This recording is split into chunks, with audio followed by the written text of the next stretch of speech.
Hello, everybody. Chapter 1, verse 24 of the Yoga Sutras. In the previous sutra, we discovered what is Ishvara. What does that mean? And so now we continue the story. This is one of my all-time favorite sutras, and one of my all-time favorite translations is by Nashala Joydevi. That divine consciousness is self-effulgent like the sun.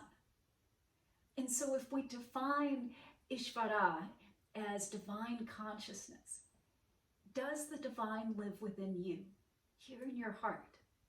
Or is it just outside of you? Or could it actually be both? That the divine lives within you and is part of you, and that then you yourself are also divine, and that it's also some power that's outside of you as well, the Ishvara.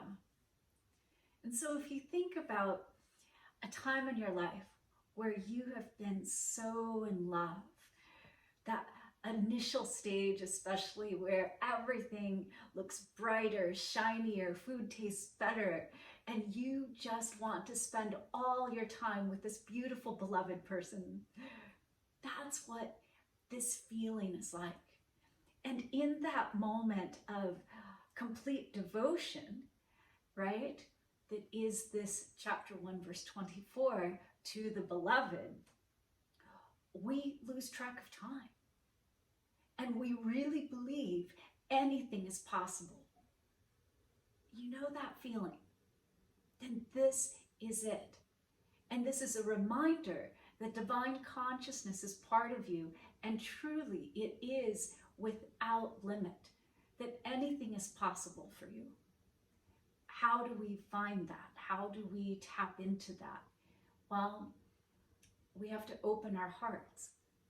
And if so much of the time we're literally rounded over on our devices, typing, and just closed down by the heaviness of life, then we forget. And we go into this state of spiritual amnesia. And so the practice of yoga helps us to remember, and to simply open up the heart. And then from there, we radiate.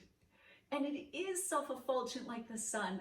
Love that radiates from Ishvara, this beautiful divine force. Well, it is constantly regenerating. You're never going to run out.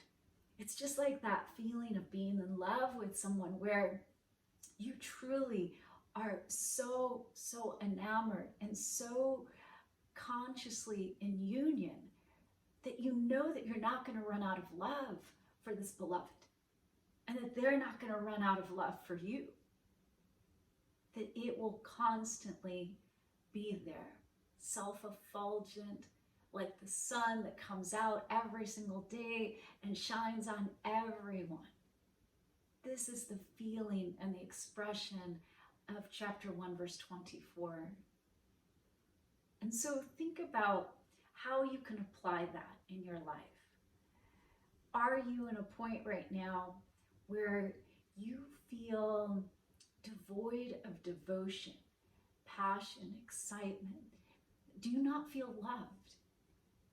And I remember in a yoga class, a yoga asana class, I was in Bali living, and the teacher asked us at the very beginning of class, think of somebody right now that loves you.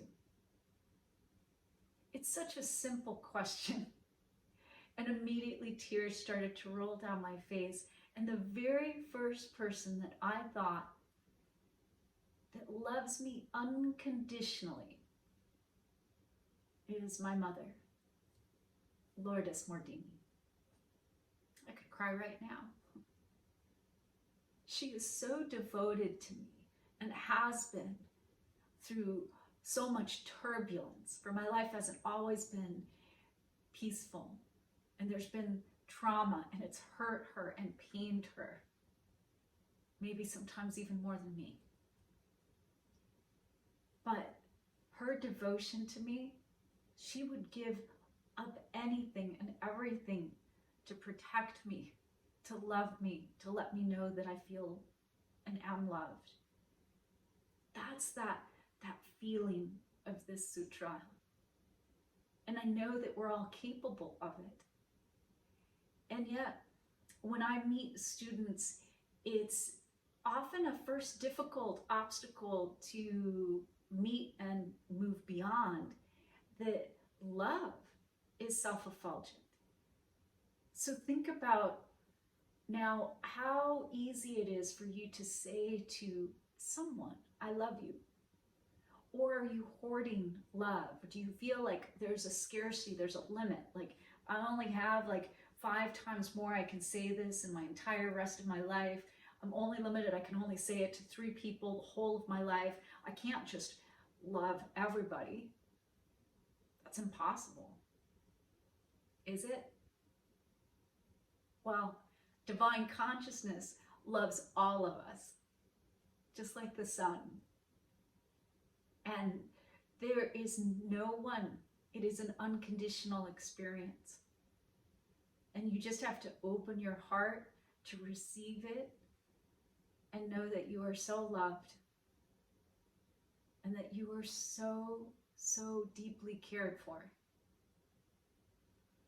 So whenever you have doubts, come back to this sutra and just let yourself remember to remember. And the more that you are devoted to love, you'll stay in that state of remembrance. And that's why on my business card, it says Love Alchemist. And I am clearly trying to recruit you in the Dharma of love and to be a love alchemist too. May you love yourself, love your day, and love your life.